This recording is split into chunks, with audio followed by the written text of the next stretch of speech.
शुभ सकाळ आज हूँ 19 एप्रिल शुक्रवार आज भिडियो आपण मैंने जानवाक पाइबे सकाळर 10टी गुरुत्वपूर्ण खबर तेबे दर्शक बंधु आसतु जानिबा कौन रही संपूर्ण खबर ता पूर्व वीडियो को गोटे लाइक करी आगो को एपरी वीडियो देखा चाहूले आम चैनल को सब्सक्राइब कर दियंतु। खबर नंबर 1 भारत फेरिले इस्राएल जहाज बंदी थिबा महिला ईरान एवं इस्राएल मध्य बढ़िबारे लागिछि तिक्तता। यारी मध्य इस्राएल एक जहाज बंदी करी रखिथिबा 17 जन भारतीयों मध्यरु जणे महिला सदस्य आज भारत फेरिचंती। ए नै वैदेशिक मंत्रालय पक्षरु सूचना दिया जाइछि। वैदेशिक मंत्रालय पक्षरु कहा जाइछि जे मालवाही जहाज एमएससी एरिज्रे थिबा केरलर बासिंदा कैडेट एन टेसा जासेब आज कोचिन रे पहुंची। रिपोर्ट अनुसार बंदी थिबा अवशिष्ट 16 जन को मुक्त करिवा पई भारत सरकार ईरान सह निरंतर जोगाजोग रे अछंती। वैदेशिक व्यापार मंत्री एस जयशंकर ईरान रो वैदेशिक मंत्री सह बंदी थिबा भारतीयों को शीघ्र मुक्त करिवा नै निरंतर आलोचना करुछंती। खबर नंबर 2 राज्यर समस्त जिले में कार्य करिए होमियोपैथिक मेडिकल अधिकारी। स्वास्थ्य क्षेत्र में होमियोपैथी सेवार प्रमुख भूमिका रही बेले दिनकू दिन यार चाहिदा बढ़िबारे लागिछि। आयुष चिकित्सार परिवर्तन घटिबो। होमियोपैथी और आयुर्वेद सहित एबे योग को मध्य समान परिमाणर गुरुत्व दियाजिबो। सेतिपई राज्य सरकार चिकित्सा सेवा और भित्तिभूमि सदृढ़ करिया को पदक्षेप ग्रहण करिसंती। एणिकी राज्यर सबु जिल्ला रे होमियोपैथिक मेडिकल अधिकार कार्य करिवे। एथि सहित आयुष निर्देशालयर उपनिर्देशक और युग्म निर्देशक मध्य कार्य करिवे बोली निष्पत्ति निया जाइछि। पूर्वरु राज्यर 30टी जिल्ला रे 15 जन होमियोपैथिक मेडिकल अधिकारी कार्य करुवा बेले एबे उक्त पद संख्या 30 को वृद्धि करा जाइछि। एही अधिकारी माने समस्त होमियोपैथी स्वास्थ्य केन्द्र परिदर्शन करने सहित औषध परिमाणर जांच करिवे। ए दिगरे कार्य करिया को अधिक अधिकारी को नियुक्ति दियाजिबो और तृणमूल स्तर को कार्य त्वरान्वित होब। केउ डाक्तरखाना को केते रोगी आसुचंती ताहा एही अधिकारी माने तदारक करिवे। खबर नंबर 3 लोकंक जीवन बंचाइथिबा पाकिस्तानी व्यक्ति को नागरिकता देबे ऑस्ट्रेलिया सरकार। साधारणतः पाकिस्तानी लोक माने निजर आतंकवादी कार्यकलाप पई सारा विश्व में कुख्यात, किंतु प्रथम थर पई जणे पाकिस्तानी व्यक्ति लोकंक जीवन बंचाई चर्चा को चली आसीचंती। से होउचंती मोहम्मद ताहा।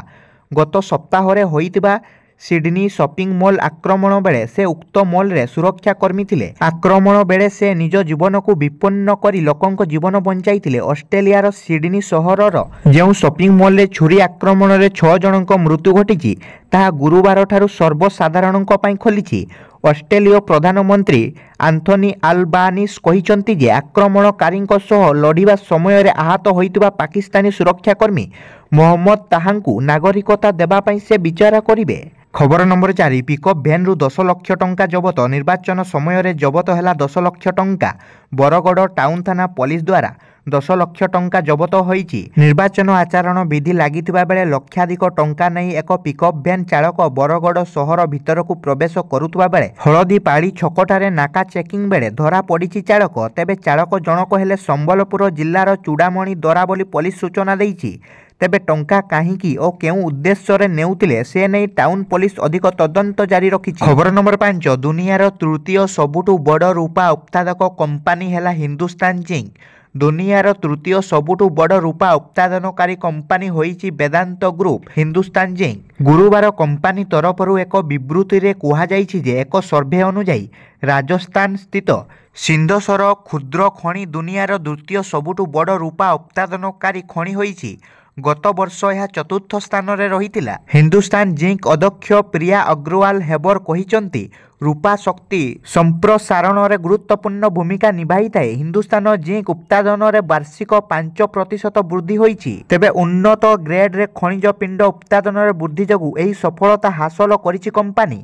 आउ उन्नत मान कारणरू वैश्विक रूपा बजार रे यह प्रमुख कंपनी भाव हिंदुस्तान जिंक स्थिति मजबूत होईछि। जिंक सीसा एवं रूपा व्यवसाय रे हिंदुस्तान जिंक दुनियार सबुठु बड़ जिंक उत्पादक एवं एबे तृतीय सबुठु बड़ रूपा उत्पादक कंपनी भेरत रे बढ़ुतुबा जिंक बजार रे प्राय 75% बजार शेयर रहिछि।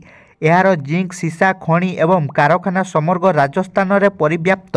खबर नंबर 6 सेर्लाक चीनी मिलिबा परे सरकारଙ୍କ टार्गेट रे कंपनी जांच हब नमूना शिशुंक पई मिलुतुबा पैकेज फूड सेर्लाक प्रस्तुतकारी कंपनी नेस्ले एबे सरकारଙ୍କ जांच घेर रे भारत रे मिलुतुबा सेर्लाक रे चीनी रहितबा जणा पड़िया परे एबे नेस्ले उपरे सरकारଙ୍କ नजर प्रकृत रे निकट रे आसीतबा एक रिपोर्ट जणा पड़िछि जे भारत रे मिलुतुबा सेर्लाक रे चीनी रहिछि आउ एई रिपोर्ट परे भारत सरकार निज आडू जांच कथा कहिसंती।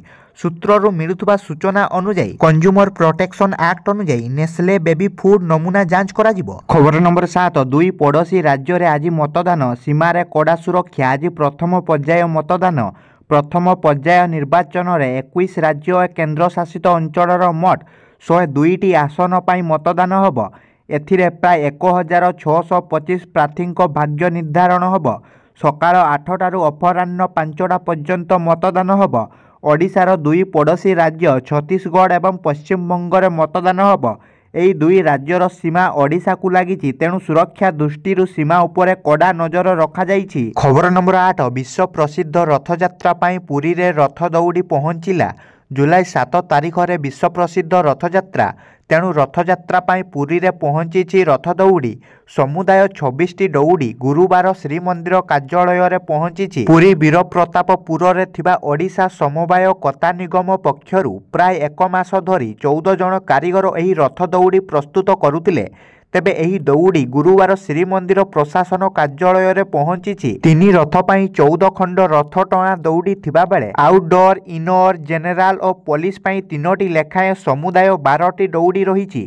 रथ टणा पाई रथ दौड़ीर लंब 220 फुट होइतिबा बेले एहार गोलेई रही 8 इंच सेहीपरि अन्य दौड़ीर गोलेई 4 इंच थिबा कहिसंती श्रीमंदिर प्रशासनर वरिष्ठ रथ तत्वावधारक सुदर्शन मेकाप। खबर नंबर 9 राज्य में असह्य होउछि ताती 40 डिग्री उपरे 32 सहर असह्य ग्रीष्म प्रवाह सहित गुळुगुळी रे हंतसंत राज्यवासी सूर्य उदय ठारू आरंभ करी सूर्यास्त पर्यंत असह्य ताती रे संतुली होउचंती राज्यवासी। एही क्रम रे पाणीपाग विभागर रिपोर्ट मुताबक गतकाली राज्यर 32टी सहरर तापमात्रा 40 डिग्री उपरे रही हेले राज्यर सबुठारू उत्तप्त सहर भावे गतकाली राजधानी को चिन्हट करा जाइछि।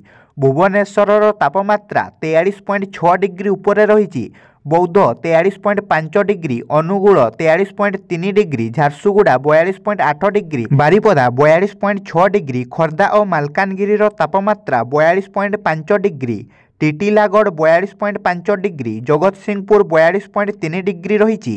आंचलिक पाणीपाग विभागर सूचना मुताबक आहुरी तापमात्रा वृद्धि पाइपारे एभली असह्य ग्रीष्म प्रवाह 20 तारिख जाए लगी रहिबो। 20 तारिख पर किछि जिल्ला रे काल बैशाखी हेबार संभावना थिबा कथा पाणीपाग विभाग सूचना देइछि। खबर नंबर 10 बदलिले ओडिशा क्रिकेट दल कोच हेड कोच पदरु दिनेशंक इस्तफा सीनियर क्रिकेट टीम रे हेबो बड़ परिवर्तन दलर मुख्य कोच पदरु इस्तफा देइचंती पूर्वतन भारतीय खेलाड़ी जहाँ फल दल रे एक शून्य स्थान सृष्टि होइछि। ओडिशा सीनियर टीम कोच पदरु दिनेश मंगिया इस्तफा देइचंती मात्र 1 वर्ष दायित्व रे रही कार्य करिया परे वर्तमान दलरु विदाय नेइचंती दिनेश मंगिया। एहा भितरे से मात्र गोटे सीजन पाई ओडिशा पक्षरु प्रतिनिधित्व करथिले। गत वर्ष एप्रिल मासरे दिनेश एही पद पाई नियोजित होइथिले किंतु एबे नुआ कोच खोजिबा आरंभ करिछि ओडिशा।